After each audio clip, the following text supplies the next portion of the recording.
In this video, we're going to look at servicing the air cleaner on a Ford 1700 tractor. The Ford 1700 has an oil bath air cleaner, which used to be very common on older equipment. It went away, certainly in compact tractors, in the next series up. Just the Ford 1710, which came out in 1983, I believe switched over to a paper element air cleaner.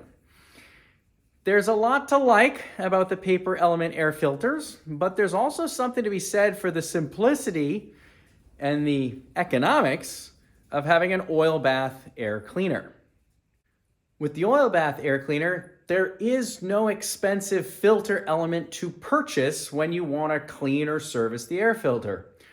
All you have to do is get rid of the old dirty oil, clean it out, and put new oil in, which is not actually clean oil. I use waste oil for that because it's never going to go into the engine. And you put the thing back together and you're good to go. According to the owner's manual, you're looking for when the dirt level is more than 1/4 inch within the oil filter or the air cleaner bowl. You change the oil in the cleaner every 50 hours or when you have 1/4 inch of dirt, whichever comes first. I typically service it about twice a year, and it's very convenient to do it at the same time that you're changing the oil because you're going to use waste oil in the air cleaner.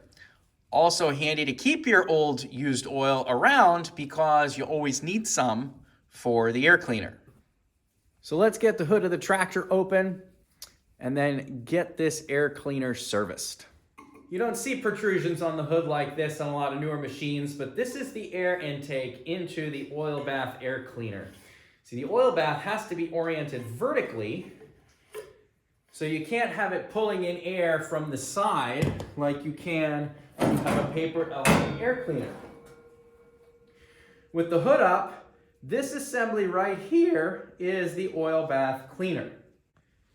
Now, right on the side of this, it says to discard oil and clean the cup and intermesh screen element with solvent every 50 hours.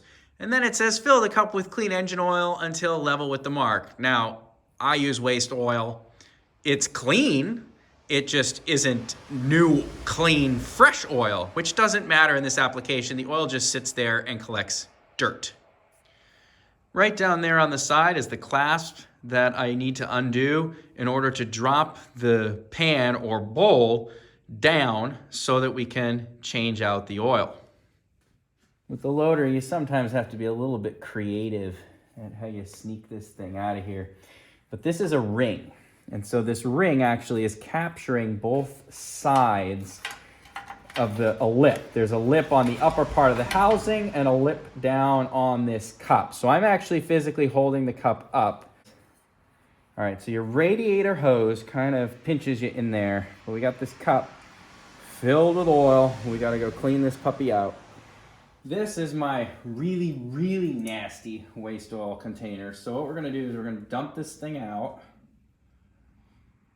And this isn't too awful, actually. But the last time I did this was late last summer, so it's time. I don't want to let things go too long. We'll let this kind of dribble out here. All right. So you can see a little bit that there's some crud down in there. So this rag becomes a complete sacrifice. I'm just going to clean this out. So the dirt collects in this inner cup. I'm just going to put a splash of diesel in here.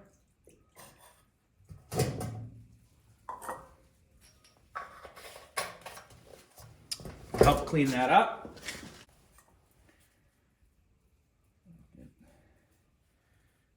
Get that diesel worked out through the holes here. And dissolve some of that thick crud infested oil. Get that out of there. Let's clean this up. Now we are going to refill this with oil, but you notice it says oil level is right at this lip in the bowl. So what's going to happen is when I fill it, you can see that lip right in here.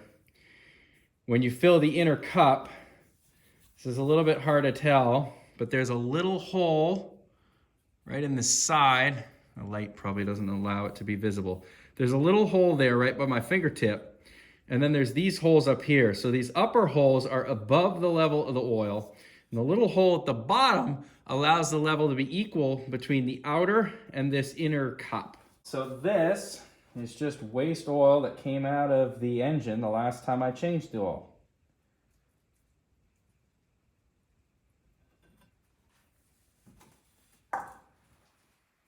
So I pour it into the middle, and it's going to go out that little hole and fill up that outer space as well. Sometimes I help it along a little bit by just adding oil around the outside.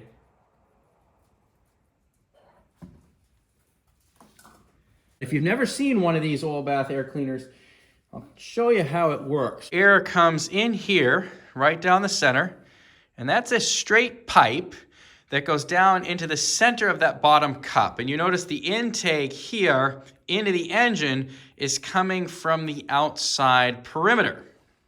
And here's the other end. You can see the center, that's where the air first comes in. And then you see the screen around the outside, and that's where it's going up into the outer part of that chamber and ends up in the engine. Now you don't have to clean this whole screen every time you change the oil and clean the dirt out of the cup. But you are supposed to clean the entire thing every 600 hours. What I'll do here is I'll just take a rag and wipe up the oil that's there. Otherwise, it's looking pretty clean because I cleaned it pretty thoroughly at the end of last summer. And we haven't had too much dirty conditions since then. Now what happens is that center pipe comes down into this middle cup. And essentially the end of that pipe just submerges in the oil, such that as the engine draws air, it's actually pulling the air through the oil or bubbling it through the oil in order to clean it. And the dirt gets stuck here in the oil. So very, very simple, kind of messy to clean, but it doesn't cost me anything since I'm using waste oil that I have from doing my regular oil changes anyway. So just give this a little clean up here. Just get some of this old oil out of here.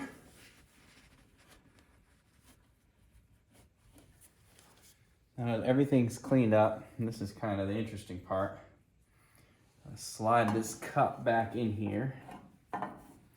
With the loader, you got a lot of things that are in the way. Come on up. That slides right up there. And then I got this clip.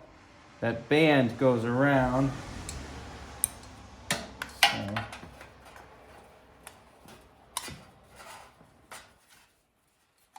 personally, I find the hardest part of this process is trying to get this clip back on. So we got the cup up.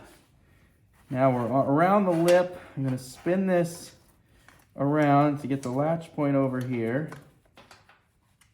Oh, son of a gun, come on. Okay. Rotate it a little bit more. There we go. All right. Then we take this, hook it, and clip.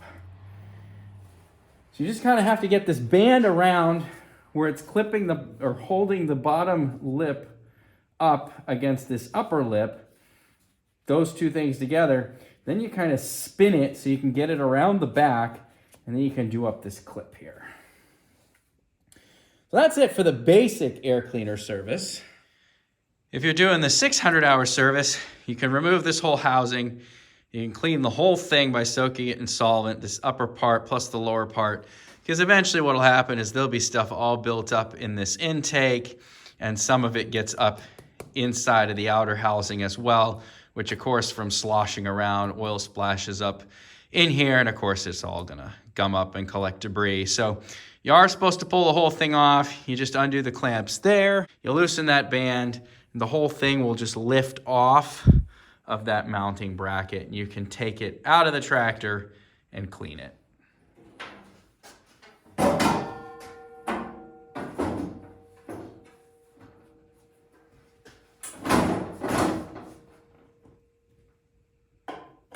This just slides in and you turn it until it snugs. It's not threaded. So it just kind of goes in there snug. And that's it. Ready to go back to work.